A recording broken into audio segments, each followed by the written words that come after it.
Good historical fiction is the product of intensive research.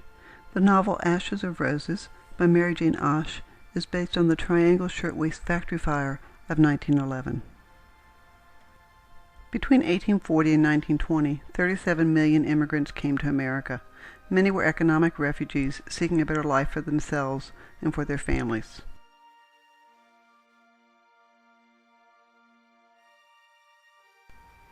They found employment in sweated industries, what we now call sweatshops.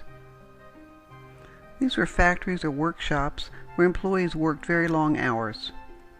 They worked under substandard conditions for very low wages. The work areas were unsafe. They were hot in winter, cold in summer.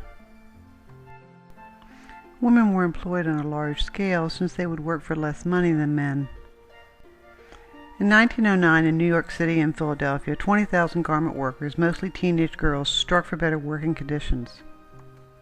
One judge told the arrested women, "You are striking against God and nature, whose prime law is that man shall earn his bread with the sweat of his brow."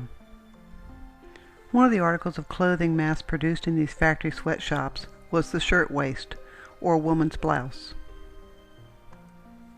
The Triangle Shirtwaist Factory was one of the shops involved in the strike of 1909. On March 25, 1911, fire broke out on the 8th floor of the Ashe Building, the site of the Triangle Factory. The fire quickly rose to the overcrowded 9th floor. The fire was a major disaster. 500 employees tried to flee.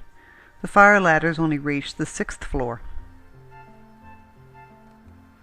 The exit doors to the stairways were locked to prevent workers from taking breaks or from stealing goods when they exited when their shift was over. The fire escape, which actually led to a skylight on the 2nd floor, was damaged early in the fire. The working girls had no choice but to jump and die or die in the burning building. So the women jumped hand in hand from the windows, crashing through the nets and smashing on the sidewalks. Other women caught inside died of burns or suffocation. That night, the 26th Street Pier held 146 corpses. 2,000 people searched for their loved ones' bodies.